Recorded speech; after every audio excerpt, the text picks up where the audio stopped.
자, 그 다음 이제 감가상각 얘기해야죠. 그죠? 가치가 떨어지면 감가상각 하는 거니까. 자, 이거 유형자산 감가상각 하겠습니다.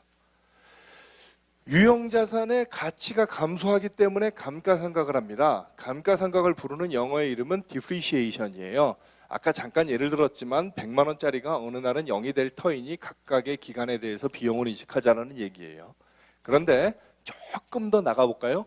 왜 가치가 감소하든가요? 라고 물어보면 한 번도 묻고 답하고를 해보지 않아서 그렇지 왜 그러겠어요? 마모가 되겠죠. 여러분 왜 그랜저를 100년 못 타요? 쪽팔려서 못 타지 사실은. 100년 전 그랜저를 타고 다녀봐요. 얼마나 많이 쳐다봐요. 그런데 차가 쓸 거 아니에요. 통상은 그렇다고요. 그걸 뭐라고 불러요? 물리적 요인이라고 불러요. 뭐 마모, 뭐 여기 쓸 말 많겠죠. 달았다, 소리 난다, 안 굴러간다 뭐 이런 말들이죠. 그런데 기능적 요인 혹은 경제적 요인이라는 것도 존재할 수 있어요. 그걸 이제 단어를 쓰면 부적응 혹은 진부화 이런 말 쓰는데, 진부화라는 말은 대충 알겠죠. 쪽팔리다는 말은 제가 농담처럼 얘기한 건데 이제 안 맞는 경우가 있어요. 여러분 집에 가보면 핸드폰 충전기가 아마 어딘가를 열면 한 10개쯤 나오지 않을까요? 그 중에 뭐 이따만한 거 있죠. 왜 넓은 거 뭐 이상한 거 그거 왜 못 써요? 아직도 돼. 진부화돼서 못 쓰는 거예요. 그걸 꽂을 만한 제품이 없는 거예요. 그러면 사례가 조금 마이너하기는 하지만 핸드폰 충전기를 100만 원 주고 샀다 그러면 100년 쓰고 10년 쓰는데 불가능하다는 거예요. 그런 핸드폰이 안 나오니까 이제. 그래서 진부화, 이것도 경제적 요인이 된다는 거예요. 그럼 무슨 얘기냐면 감가상각을 하는 원인이 저런 건데 이런 요인들에 대해서 왜 이게 어디에 영향을 쓰이느냐 좀 더 얘기하겠지만 몇 년 동안 상각할 거냐에 대한 판단은 저거에 의해서 하는 거예요. 그런데 몇 년 상각해야 돼요? 라고 물어보면 20년은 못 타. 혹은 8년 정도 타면 그대로 못 타. 몇 년 상각할지가 저걸로 결정되는 거예요. 달아서 못 쓰든 쪽팔려서 못 쓰든 아니면 더 이상 안 되든. 뭐 적절한 일은 아니지만 지금처럼 무인 자동차가 만약에 진짜로 많아지면 어느 순간 도로교통법이 바뀌겠죠. 무인 자동 기능이 없으면 나오지 마라 이렇게 바뀔 거 아니에요. 그러면 한꺼번에 다 없어져야 되겠지. 근데 무인차 생길까요? 난 무서울 것 같아. 나는 운전하고 가는데 다 자고 있는 놈들이 옆에서 가만히 있는 거 아니에요. 훅 들어오면 어떻게 해요? 이게 이제 세대 차인 것 같아. 이 친구는 안 들어온다고 믿는 거예요. 이제 나는 에이 그러겠어? 그런데 모르겠습니다. 미국에서 구글이 무인차를 몇만 시간을 시험 운전했는데 한 번 사고 났다며요. 누가 뛰어들었대요 차로. 그러니까 얘가 가다 받은 적은 없고 누가 확 뛰어들어가지고 사고 한 번 났다고 그러더라고요. 그러니까 그것도 굉장히 빨리 뛰어들어야 사고 날 수 있대요. 천천히 걸어가면 다 앞이 하니까. 무인차가 왜 생기면 좋냐고 그랬더니 차선이 되게 좁아질 수 있대요. 지금 4차선이 6차선이 될 수 있는 거예요. 왜냐하면 얘네들은 정확한 애들이잖아. 쫙 붙어다닐 수 있다는 거죠. 그럼 막히지도 않고 그렇게 한다는 건데 대리운전 어떡하냐? 근데 뭐 비피 안 해봅니다. 뭐 아마도 제가 살아가는 동안에는 안 바뀔 것 같은데 생각하기 좀 어려운 모르겠습니다. 정보통신의 발달 옛날 얘기 같은데 저 20년 전에 회계사 됐을 때 인터넷이 없었어요. 개념이 있었지. 어디 교과서에 보면 미국의 펜타곤에서 쓰고 있다. 뭐 우리는 없었고 그때 채팅한 적이 있고요. 바둑도 썼어요. 바둑. 그 온라인 바둑. 그래서 전부 통화 중이야 자리마다. 그거 기억나요. 한 98년인가? 거래처 부장님하고 통화를 하다가 이메일은 활성화된 다음인데 부장님 퇴직금 명세서를 보내주셔야 돼요. 보내드릴게요. 근데 좀 기다리세요. 그러더라고요. 그래서 기다리는데 6시가 돼도 이메일이 안 와서 6시 반쯤 전화를 걸었죠. 보내주시면 돼요. 보내주시면다고 그러시더니 왜 안 보내주세요? 그랬더니 딱 하고 나니까 6시가 넘었더라. 그래서 내일 보내야 된다. 그게 무슨 얘기지? 아니요. 저 퇴근 안 했는데. 아니 6시 넘었으면 이메일 안 가는 거 아니냐. 이분은 우체국하고 비슷한 개념으로 생각한 거예요. 6시가 넘으면 안 간다고. 근데 난 농담인 줄 알았는데 진심으로 그렇게 느끼신 거예요, 이분은. 그래서 이해를 시켰어요. 어떻게 시켰는 줄 알아요? 미국은 지금 낮이다. 그랬더니 야 가겠네. 그러고 보내시더라고요. 지금 들으면 약간 뭐 옛날에 말도 안 되는 농담 같지만 정보통신이 그러던 시절이 있었어요. 그때 뭐가 있었냐면 부채 비율이 동종의 1.5배를 넘으면 회계감사를 할 때 자유롭게 계약을 못하고 국가가 지정하는 제도가 있었어요. 지금 같으면 동종이 1.5배를 넘는 걸 찾는 게 너무 쉬워요. 인터넷 들어가면 있을걸요. 그냥 동종도 나오고 뭐도 나오고. 그때는 뭐였는지 아세요? 저랑 저보다 3년 위 그분 또 서울대 나온 분이야. 둘이 손잡고 감사보고서가 전부 있는 곳이 두 군데 있어요. 세 군데. 한국공인회계사회, 금융감독원, 그 다음에 국회 도서관이 있어요. 국회 도서관에 가서 둘이서 한 번에 5건밖에 안 빌려줘요. 그러면 그 업종 회사들을 이제 미리 찾아가서 5건씩 빌려서 부채 비율을 적고 반납하고 빌리고 그거를 3일을 했어요. 그래서 찾아 부채 비율이 1.5배인 회사를 한 3일쯤 되니까 진짜 사람이 내가 이거 하려고 회계사 됐나 싶긴 하더라고요. 지금 이런 얘기를 하면 쉽게 얘기하겠죠. 왜? 그 인터넷 보면 나올 텐데. 인터넷이 이렇게 된 게 그렇게 몇 년 안 돼요. 그래서 바둑도 이기는 시대니까 어떻게 될지 모르겠습니다. 부적응과 진부화가 그런 얘기를 하려다가 옆으로 샜어요. 자, 그러면 감가상각을 한다. 100만 원짜리가 5년 뒤에는 0이 된다라고 하면 그 감가상각이라는 개념은 알아들은 것 같고 어떻게 할 거냐, 어떤 금액을 할 거냐, 몇 년간 할 거냐가 결정돼야 되는 거죠. 그래서 그 세 가지 요소가 뭐냐면 감가상각 대상 금액, 감가상각 방법, 추정 내용 연수 이 세 가지를 결정해야 됩니다. 자, 우선 하나씩 해볼게요. 감가상각 대상 금액이라는 게 있어요. 그게 뭐지? 취득원가 아닌가? 잔존가치가 있기 때문에, 잔존가액이 있기 때문에. 아시겠죠? 잔존가액이 있기 때문에. 무슨 얘기예요? 5천만 원 주고 산 그랜저는 10년 타면 못 타요. 그러니까 10년간 5천만 원을 0을 만드는 감가상각을 해야 되는데 마지막 가치가 빵은 아니더라는 거예요. 고철값이라도 받는 경우가 있어요. 아니 그럼 더 타면 되지. 아니 탈 수는 없는데 빵은 아니야. 내용연수 끄트머리에 마지막에 남아있는 가액을 회계에서는 잔존가액이라고 불러요. 영어로 셀비지 밸류인가 뭐 그런 거예요. 어쨌든 그럼 우리는 지금 뭐 여러 가지 했는데 5천만 원짜리 차고 100만 원을 나중에 건질 수 있으면 5년간 소진하는 금액은 얼마예요? 이제 5천이 아니라 4,900인 거지. 100은 건지니까. 그럼 우린 감가상각을 얼마만큼 해야 돼요? 한도가 4,900. 그걸 부르는 이름이 뭐라고요? 감가상각 대상 금액 이런 표현을 써요. 감가상각 대상 금액. 개념이 이해가죠?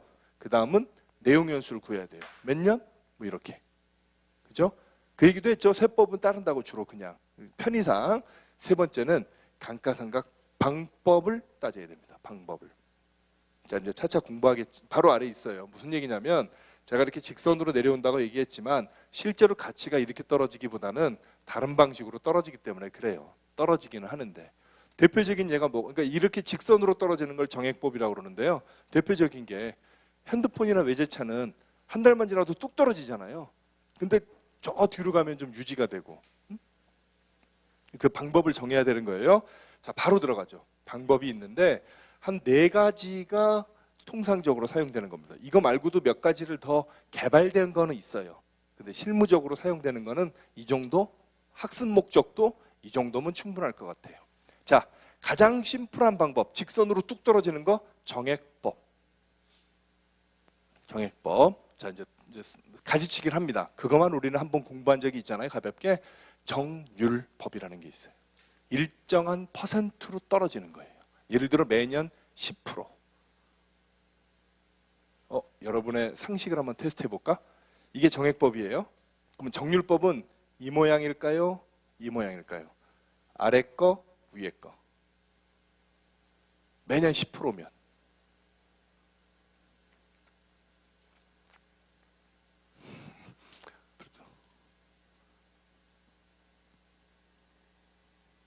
이런 걸로 힘 빼지 맙시다. 우리 아래 거예요. 아래 거. 아니 100에서 10% 빼면은 첫해 100이죠? 아니 1000에서 10% 빼면 그 다음은 900에서 10%는 90. 그 다음 81, 81에서 1%는 8.1 이렇게 쭉쭉쭉 이렇게 되잖아요. 처음에 많이 삼각된다고요. 왜 이 얘기를 하냐면 이게 가속삼각법이에요. 초반에 많이 삼각하는 거. 물론 또 말장난하는 사람은 점점 느려지네. 감속삼각법 아니야 이렇게 물어보기도 하는데 초반에 왕창하니까 가속삼각법이에요. 초반에. 왜 이런 걸 해요? 이건 다 그 자산의 실질에 맞게 하는 거예요. 일정하게 가치가 떨어지면 정액법 쓰자. 근데 초반에 많이 맛이 가면 청률법 쓰자. 가속삼각법 쓰자. 혹은 체감잔액법이라는 걸 쓰자. 잔액을 줄여가면서 가는 거니까. 말장난 같은 거예요. 그 다음에 연수학계법은 이게 좀 이따 해봐서 알지만 정액법, 정률법은 계산이 좀 지저분해요. 막 0.486 곱하기 막 이거 하니까 연수학계법은 정말 이게 과학적이진 않은데 누군가 기발한 거예요. 5년이면 이것도 일종의 가속삼각법이에요. 초반에 많이 해요. 1부터 5까지 더해. 1, 2, 3, 4, 5 분의 첫 해에 5, 그 다음에 4, 그 다음에 3, 그 다음에 1, 그 다음에 1 이렇게 생각하는 거예요. 15분의 5, 15분의 4, 15분의 3, 15분의 2, 15분의 1 합은 다 삼각되는 거죠. 초반에 많이 삼각하죠. 1부터 5까지 더한 게 15가 되는 거에 대해서 의문이 있으신가요? 이건 하지 않았나? n 곱하기 n 플러스 1 나누기 2 시그마 n은 1부터 5까지의 n을 더하면 분위기가 왜 이러지?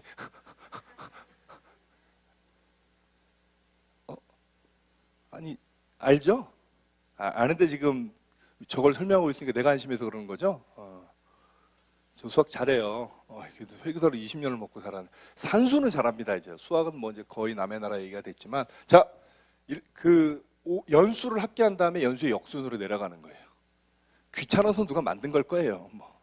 이거 말고도 있어요. 연수학계법의 정액법의 배법 이런 거 있는데 자 이거 그 다음에 뭐예요?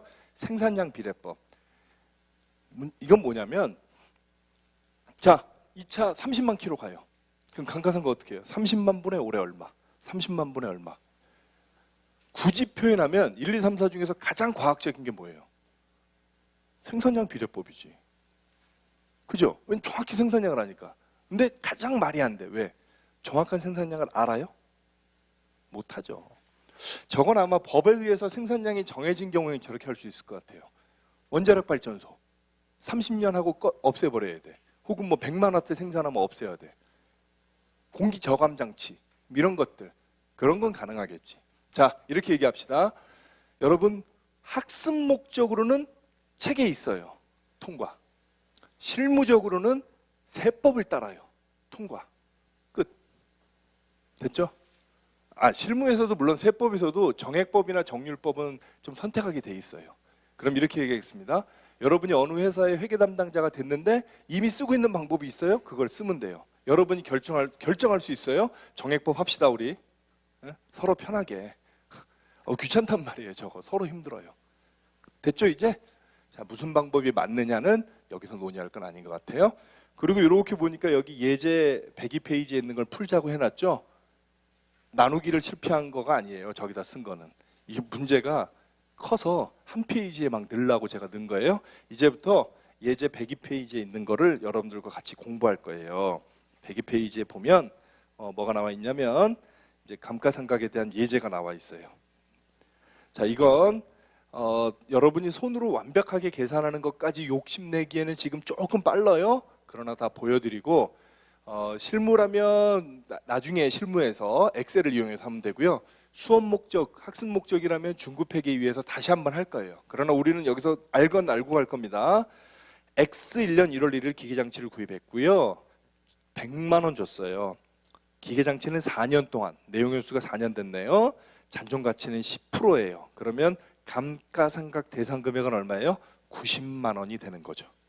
그죠? 100만 원에 10%인 10만 원 빼고 그 다음에 총 10만 개 생산할 수 있대요. 이건 왜 줬어요? 생산량 비례법을 쓰려면 이걸 알아야 되니까. 그죠?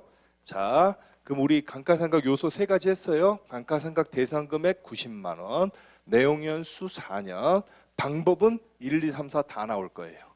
됐죠? 자, 그러면 들어가 봅시다. 여기에 일단 이 첫 번째 페이지에는 정액법과 정률법을 소개할 거고요. 두 번째 페이지에는 연수학회법과 생산량 비례법을 할 거예요. 대부분 심플해요. 정률법만 조금 귀찮아요. 자, 우선 쉬운 거 먼저 볼까요? 정액법은 이미 연간 감가상각비가 계산이 돼. 어떻게? 감가상각 대상금액 나누기 내용연수 100만 원 빼기 10만 원인 90만 원 나누기 4는 22만 5천 원. 끝. 그런데 한번 이렇게 보여주고 싶었어. 표를 그려놨어요. 자, 이 표는 혹시 엑셀을 좋아하신다면 이게 엑셀 같은 데서 많이 그냥 엑셀을 만든 거예요. 실제로 그런 건데 앞으로 여러분이 이제 수업 목적으로 공부할 때도 이런 식으로 표를 여러 번 그리게 될 거예요. 여기 말고도 또 나와요. 자, 우선 연도를 하나에 둘, 셋, 넷 적어봤습니다. 그 다음에 필요한 요소를 적었어요. 취득원가, 감가상각누계액, 장부가액. 여기서 장부가액이라는 표현은 여기서 익히자고요. 어떤 자산의 취득원가와 그 마이너스 요소를 다 표시하는 경우 순액을 장부가액이라고 불러요. 그래서 어떤 경우에는 여기다가 순자를 붙이기도 해요. 순장부가액이라고. 이런 게 뭐가 있었죠? 어떤 자산의 마이너스 표시하는 거. 감가상각 누계액 이거는 여기고 또 하나 있었어요. 어디? 대손충당금. 그러니까 예를 들어 매출채권 10억, 대손충당금 1억 그러면 순액은 9억이죠. 그 9억이 매출채권의 순장부가액이에요. 매출채권의 장부가액이라고. 그래서 여기다 장부가액이라는 표현을 쓴 거예요. 왜냐하면 여러분들이 이렇게 생각할 수 있어요. 아니 이것도 장부에 적혀 있고 이것도 장부에 적혀 있는데 왜 얘만이냐.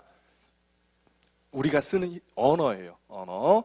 자, 첫해 X1년 말에 100만 원, 감가상각 누계액 22만 5천 원, 장부가액 77만 5천 원. 첫해 감가상각비 22만 5천 원. 아시겠죠? 자, 정액법의 특징은 매년 감가상각비가 똑같아요. 그게 정액법이야. 그러면 요 위에 취득원가, 감가상각 누계액, 장부가액이 어떻게 변하는지만 한번 보자고요. 사실은 이게 재무상태표에 적히는 그대로잖아요. 100만 원, 그 다음에는 22만 5천 원이 두 번 45만 원. 따라서 장부가액은 55만 원. X 3년도에는 100만 원 빼기 77만 5천 원인가? 맞죠? 맞지. 77만 5천 원. 그래서 장부가액은 32만 5천 원. X 4년 말 내용연수가 다 됐을 때는 100만 원 빼기 90만 원은 10만 원 이렇게 됩니다. 여기 10만 원이 뭐예요? 감가상각이 틀린 게 아니라 우리가 처음 가정 자체가 뭐예요? 잔존가액이 10만 원 있다고 가정한 거죠? 이렇게 되면 딱 맞는 거지. 사실은 1번 정액법은 이와 같이 표를 그리는 게 웃기긴 해요. 뭐 그냥 감가상각비가 전부 22만 5천 원이니까. 그런데 보여주고 싶었던 거예요. 만약에 X3년도 재무상태표를 그리면 어떻게 되느냐? 이렇게 될 거야. 이 부분이 적히겠지. 그죠? 요건 말고 요거 세 개가 적히겠지. 됐죠? 정액법은 쉽습니다. 넘어갈게요. 이건 앞으로도 못 풀 일이 없을 거예요. 나누기만 할 줄 알면 되니까. 그다음엔 정율법으로 가겠습니다. 정율법. 계산기 뭐 쓰세요? 혹시 계산기 있으신 분?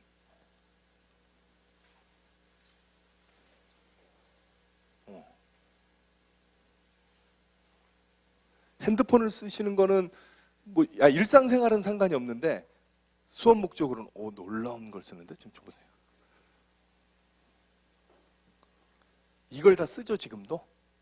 그죠? 그럼 이거 쓰세요. 카시오 이거 한 몇만 원, 한 4, 5만 원 하는 것 같은데 저도 내 가방 어디 있지? 하여튼 저도 이걸 20년째 같은 걸 쓰고 있는데 고장도 안 나요. 나 이게 안 망하는 게 신기해 이 회사가.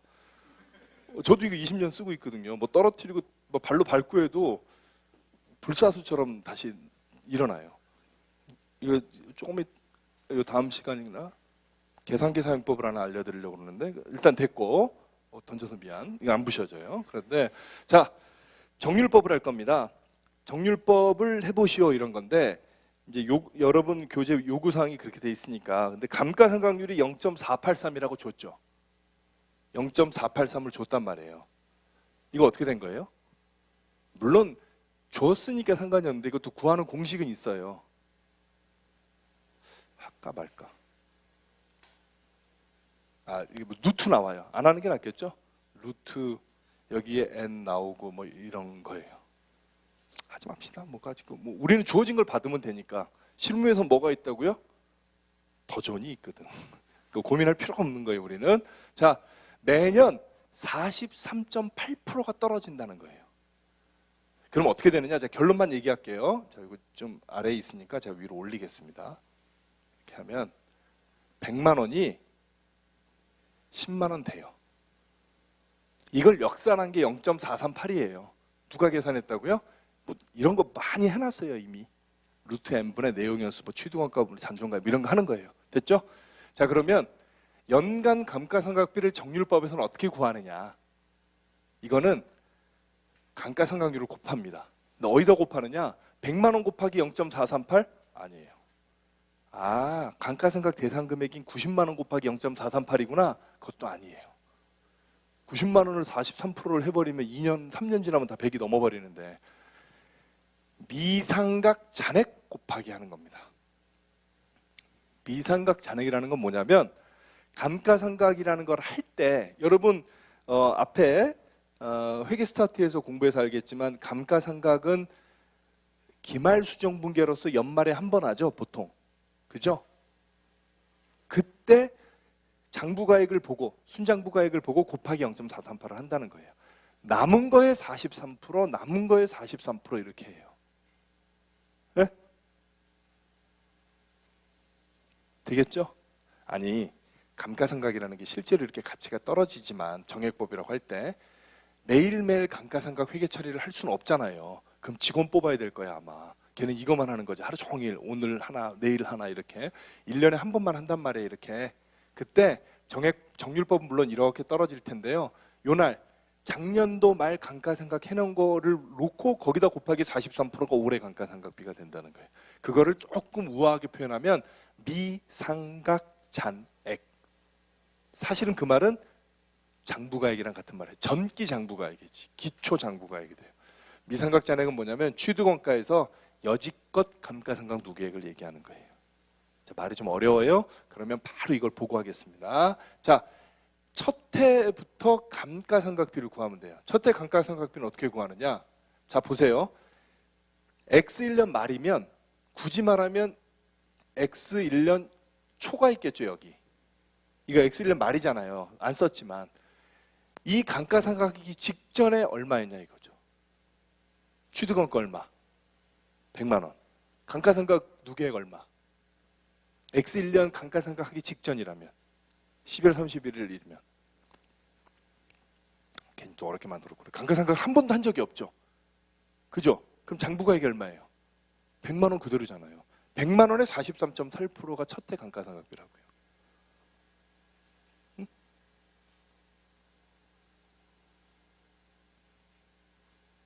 이럴 때 강사는 외로워. 할 말은 더 없는데 아니, 이해는 한 것 같은데 표정만 그럴 때. 자, X2년도 해볼게요. X2년도 감가상각비를 구하려고 자, 여러분이 회계 팀이에요. 작은아버지 회사 아직도 다니고 있잖아요. 얘. 12월 31일 날 자, 감가상각을 해야겠군. 그러면 다른 자료 말고 기계장치 자료를 딱 가져왔더니 작년도에 이런 자료가 나한테 발견됐죠.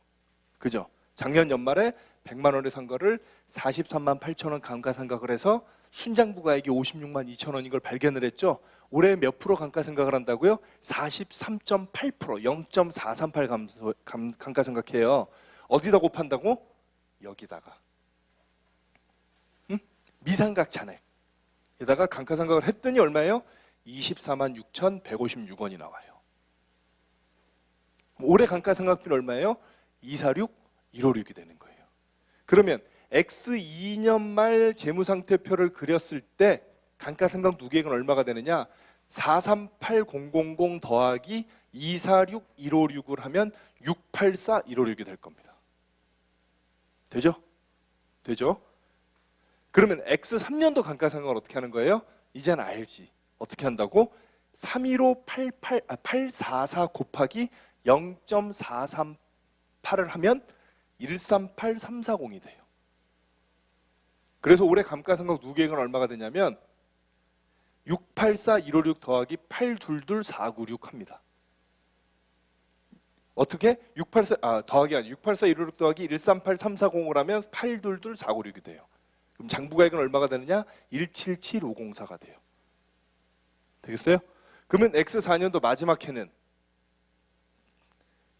177504 곱하기 0.438을 하면 돼요. 그죠? 177504 곱하기 0.438을 하면 돼요. 됐죠? 해봐. 계산기 있으시면. 그럼 얼마가 나와요? 없지. 내가 가져왔으니까. 해봐야 돼요. 얼마 나와요? 그 계산기로 안 될걸? 정말 앙증맞은 걸 들고 다니네. 얼마예요? 77 746 반올림하면 77747이 되죠? 여기 얼마 적혔어요? 77504 틀렸겠네? 설마 근데 틀렸겠어요? 이렇게 해요. 왜냐하면 이 공식이 원래 이게 0.438이 아니야. 0.438247504 막 이렇게 쭉 나가요. 한없이 원주율처럼. 그걸 할 수 없잖아요. 적당히 끊어요. 그래서 사실은 중급회계 이후에는 그런 예전에 회계하기 시험 낼 게 없을 시절에는 감가상각률은 소수점 넷째 자리에서 반올림한다 이런 문제가 있던 시절도 있어요. 그러니까 루트로 네가 구한 다음에 끊으라고. 재무관리 같은 데서는 그런 짓을 시켰다고 했는데 우린 줬으니까. 이게 이 뒤에 있는 소수점을 자르다 보니까 정확히 딱 떨어지진 않아요. 그러면 여기다가 아까 말한 대로 7 대충 반올림하면 747이 나와요. 504가 아니라. 그러면 이거를 더하면 90만 원이 넘어버리겠죠. 감가상각 누계액이. 그럼 여기가 10만 원 이하가 남겠죠. 그럼 어떻게 해야 돼요? 담배 피러 나가야지. 이제. 이거 알 수가 없는 과목이잖아요. 그렇게 안 하고 마지막에 10만 원을 맞춰주기 위해서 역산해서 올려 붙여요. 그냥 이렇게. 이러니까 회계하기 가끔 비아냥되는 사람 그게 무슨 과학이야. 그게 무슨 학문이야 이렇게 얘기하죠. 대답은 뭐라고 그래요? 기술이다. 영어로 아트. 실제로 회계학은 아트 오브 뭐 이렇게 쓰더라고요. 예술이라는 뜻은 아닌 것 같고 그냥 기술이라는 뜻 같아요. 별표 쳤죠? 이렇게 해요. 잔존가액이 10만 원이 되도록 조정합니다. 이거는 회계학에서 흔히 하는 일이에요. 우리말로 표현하면 단수 차이 조정한다고 얘기를 해요. 영어는 라운딩 에러라고 표현. 라운딩이 반올림, 반내림 뭐 이런 거거든요. 라운딩 에러 한다고 그러고 끝에 가서 조정해 주게 돼 있어요. 그러니까 사실은 회계학 공부가 처음에는 낯설어서 힘들고요. 중반 이후로 넘어가면 짜증나서 힘들어요. 이거 노가다잖아요, 이거. 그리고 선생도 얘기했잖아요. 실무에서는 엑셀하거나 도전합니다. 근데 수업 목적으로, 학습 목적 공부하는 여러분들은 손으로 다 그려봐야 되거든. 이거 해야 돼요. 자, 봐요. 이게 만약에 종합 문제였어, 봐. 이거 쓰고 매년도 감가상각비 분계 다 한다? 감가상각비, 감가상각 누계액, 315844 막 이런 거 하고 있어요. 246, 156 뭐 부글부글 올라오죠. 이 공부의 장점이 있습니다. 인내심이 커져요. 수련이 됩니다. 수련이 돼. 이거 한 5개 정도 그리고 나면 미움이 사라져요. 세상에 대한 미움이. 자, 이렇게 하는 겁니다. 라운딩 에러를 잡아주는 거예요. 자, 이게 바로 정률법입니다. 보다시피 매년 감가상각비가 줄어요. 그죠? 그래서 무슨 법? 가속상각법이라고 부르기도 하고 체감상각법이라고도 하기도 하고. 되시겠죠? 영어는 중요하지 않아요. 정률법입니다. 하시겠죠? 자, 그러면 바로 다음으로 넘어갈게요. 계산교사용법은 좀 시간이 있을 때 하고 더 졸릴 때. 자, 연수합계법은 어떻게 한다고 그랬어요? 자녀 내용연수 분의 내용연수 합계. 아까랑 얘기가 틀리잖아. 내용연수 합계는 아까 얘기했지만 여기를 5, 4, 3, 2, 1이라고 얘기했잖아. 그걸 왜 자녀 내용연수라고 불러? 그거지. 이건 15가 아니지, 이 문제는. 1부터 4까지 하면 10이죠? 맞나? 그치, 10이지. 나까지 헷갈리네. 10분의 첫 해에는 앞으로 몇 년 남았어요? 첫 해 기준으로 따지면 4년 남은 거잖아요. 그 첫 해에는 4, 그 다음에는 3년 남았죠? 2년 남았죠? 1년 남았죠? 이렇게 한다고. 그래서 감가상각 대상 금액을 가지고 하는 건 맞아요. 그러니까 90만 원 곱하기 10분의 4, 10분의 3, 10분의 2, 10분의 1 하는 거예요. 쉽죠? 그죠? 이걸로 하죠, 우리 이제 앞으로? 우리 맘대로 되나? 실무는 안 써요. 웃기잖아요, 연수학계법. 그리고 이게 쉬운 거 같죠? 4월 1일 날 구입하면 어떡할 거예요, 이제? 아까 정액법은 비교적 쉬워요. 1년 상각비가 같으니까 한 달 상각비가 같아요. 그건 월수만 넣으면 돼. 정률법도 비교적 쉬워요. 왜냐하면 첫 해만 9개월치 해주고 그 다음에는 장부가 곱하기 0.438 하면 되거든. 얘가 제일 더러워요. 첫 해 거 10분의 4에 12분의 9 더하기 두 번째 거 10분의 3에 12분의 3 해줘야 돼요. 그것도 1일 날 사면 땡큐죠. 4월 8일 날 사면 돌아버리는 거죠. 이거 되게 귀찮아요, 이 방법. 의외로 오답도 많이 나와요. 이거 시험 문제 내는 교수들은 딱 한 가지 의도밖에 없어요. 점수를 깎자. 점수를 깎자. 그거밖에 없어요. 물론 이렇게 학습 목적으로 우리는 연초에 취득을 하니까 쉽죠. 자, 어쨌든 90만 원 곱하기 10분의 4, 3, 2, 1, 36, 27, 1, 8, 9 감가상각 두 개는 첫 해는 36, 그 다음엔 더하니까 63, 81, 90 끝 됐습니다. 연수학계법. 처음에 감가상각비가 크죠? 가속상각법입니다. 일종의. 되시겠죠? 자, 마지막. 생산량 비례법인데요. 전체 10만 개 생산한다고 가정했고요. 이 문제는 헷갈리지 않게 하기 위해서 실제로 매년 생산량을 2만 개, 3만 개, 3만 5천 개, 1만 5천 개라고 줬어요. 합이 얼마예요? 얼추 10만 개죠? 그러니까 쉽게 만들어 준 거예요. 연간 감가상각비는 감가상각 대상금액 곱하기 추정 총 생산량 분의 당기 실제 생산량 갑니다. 그러니까 이 문제는 10만 곱하기 죄송합니다.